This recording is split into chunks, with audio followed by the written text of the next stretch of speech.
நமது கலாச்சாரம், நமது பண்பாடு எப்போதும் நம்முடன் நீடித்து இருக்கும். சப்ஸ்கிரைப் திலக். இந்த அதர்மத்தால் அநீதி, அநீதியால் முறைகேடுகள், அந்த முறைகேட்டினால் தீய செயல் நியாயப்படுத்தப்படுகிறது. அண்டம் நிலை தடுமாறுகிறது. இறைவன் அறியாததா? பாதிக்கப்பட்ட என் நிலையை பாருங்கள் பிரபு. பிரபு, என்னை காப்பாற்றுங்கள். பூமி தாய் காத்தருளுங்கள் என்று கதறுகிறாள். திமிரு பிடித்த அந்த ராவணன் நடந்து செல்கையில் திருபுவனும் நசுங்கி விடுமோ என்று அச்சம் ஏற்படுகிறது. அமைதி இழந்த மக்கள் நிலைதடுமாறி கதறுகிறார்கள். அரக்கர் கூட்டம் மக்களை துன்புறுத்துகிறது. அவர்கள் சாதுக்களின் ரத்தத்தை குடிக்கிறார்கள் பிரபு. இன்று மங்கையரின் கற்பினை உலக மானிட வர்க்கத்தை காப்பாற்றுவாரே இல்லை. அப்படி ஒரு நிலை அங்கே. நல்ல நேர்மையான நெறியில் செல்ல முயற்சிக்கின்ற ஒருவனை நிம்மதியாக வாழ விடுவதில்லை. அங்கே மானிடர் பாவமிக்க செயல்களை செய்ய பலவந்தப்படுத்தப்படுகின்றார்கள். அப்படி ஒரு நிலை உருவானால் அங்கே சத்தியத்தை காக்க மகத்தானதொரு சக்தி அவதாரம் எடுக்கும் அவசியம் நேருமே சச்சிதானந்தா. ஜெகதீஸ்வரா, வரவேண்டும்.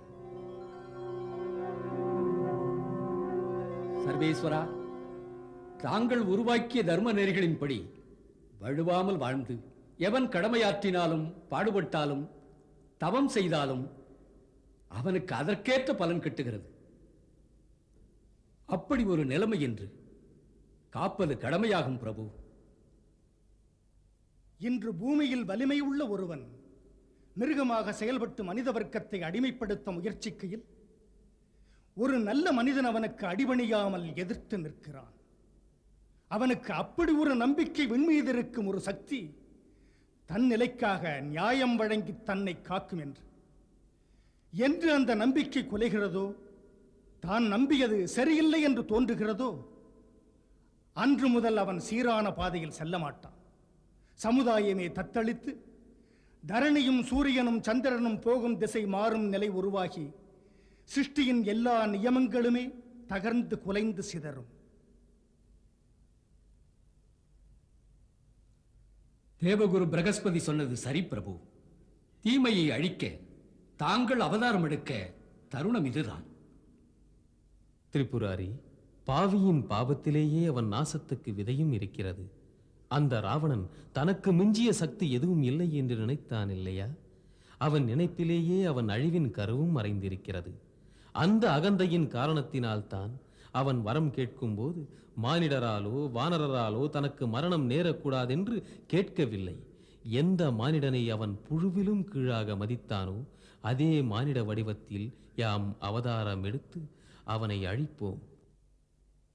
யாம் எம் அம்சங்களுடன் அயோத்தி அரசன் தசரதன் மகனாக பிறந்து அரக்கர்களின் கொடுமையிலிருந்து பூலோகத்தை காத்திடுவோம்.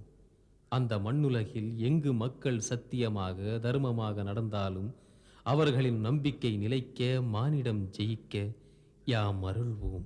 வாய்மையே வெல்லும் என்பதை உணர்த்துவோம். சத்தியமேவ ஜெயதே, சத்தியமேவ ஜெயதே, சத்தியமேவ ஜெயதே, சத்தியமேவ ஜெயதே, சத்தியமேவ ஜெயதே, சத்தியமேவ ஜெயதே. ஆதிதேவ நமஸ்துப்யம் பிரசீத மம பாஸ்கர. திவாகர நமஸ்துப்யம் பிரபாகர நமோஸ்துதே.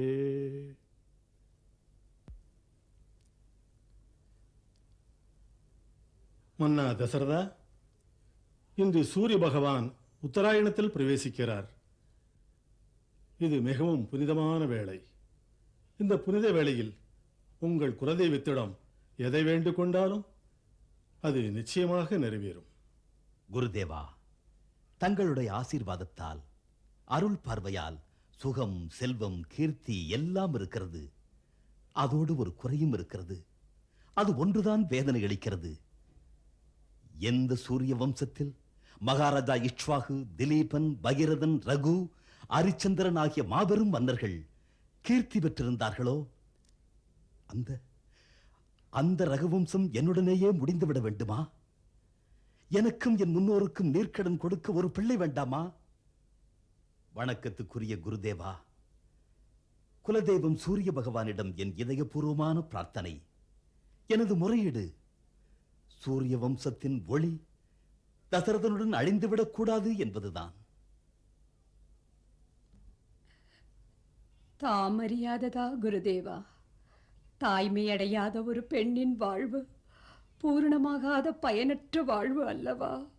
தாய்மைக்காக ஏங்குகின்ற இதயங்கள் அமைதியோடு இருக்குமா குருதேவா? இன்பங்களே வாழ்வாகுமா? வளமான இந்த மாளிகையே தாய்மைக்கு ஈடாகுமா? தாம் முக்காலத்தையும் அறிந்தவர் குருதேவா. எப்படி வேதனைப்படுகிறோம் என்று தங்களுக்கு தெரியாதா? மகாராணி கௌசல்யா, தேவி கைகேயி, தேவி சுமித்ரா, அமைதி இழக்க வேண்டாம். சூரிய பகவான் உங்களுடைய விருப்பங்களை நிச்சயமாக நிறைவேற்றி வைப்பார். பிள்ளை செல்வத்துக்காக புத்திர காமேஷ்டி யாகம் ஒன்று செய்தால்... அப்படியானால் குருதேவா, தாமதம் எதற்கு? தாம் யாகத்திற்கு ஆவண செய்யுங்கள். புத்திர காமேஷ்டியை நான் செய்து வைக்க கூடாது. தாங்கள் மறுத்தால் வேறு யாரை கேட்க? அதர்வண வேதத்தை பூரணமாய் அறிந்த ரிஷிஸ்ருங்க முனிவரே இதை நடத்த தகுந்தவர். இந்த யாகத்தை அவர்தான் முடித்து வைக்க உரியவர். அவரையே கூப்பிடுங்கள் குருதேவா, இந்த யாகத்தை நடத்தி தர. இல்லை தேவி கைகேயி, அவரை மன்னரே நேரில் போய் வணங்கி கேட்டு அழைத்து வர வேண்டும். குருதேவா, முனிவரை அழைத்து வர இன்றே நான் சென்று மன்னர் பயணத்திற்கு அமைச்சர் சுமந்தரரை வரவழைக்கிறேன். சேனாதிபதிக்கு கட்டளையிட. என் மன்னர் அங்கே செல்ல தேர், யானை, குதிரைப்படை, காலாட்படைகள் ஆயத்தமாகட்டும் என்று மன்னர் இன்றே புறப்பட்டு செல்லட்டும். அப்படி இல்லை கைகேயி, அங்கு தேர், யானை, குதிரைப்படை செல்ல தேவையில்லை. மன்னர் ஒரு துறவியிடம் யாச்சிக்கத்தான் செல்கிறார், தன்னுடைய வலிமையும் வளமையும் காட்டுவதற்கு அல்ல. தேவி, பிட்சை கையேந்துபவர்களுக்குத்தான் கிடைக்கும். ஒரு மகாத்மாவை பார்க்க பதவி ஆடம்பரத்துடன் போவதா? அது உயர்வும் அல்ல, நல்ல பண்பும் அல்ல. அது அகந்தையைத்தான் காட்டும். ஏற்புடைய அறிவுரை குருதேவா. ரிஷ்யசிருங்க முனிவரின் ஆசிரமத்துக்கு காவலன் தசரதன் அல்ல, கையேந்தும் தசரதனாக போகிறேன். என்னை வாழ்த்துங்கள். இந்த அடக்கமே வெற்றிக்கு ஆரம்பம் அரசே.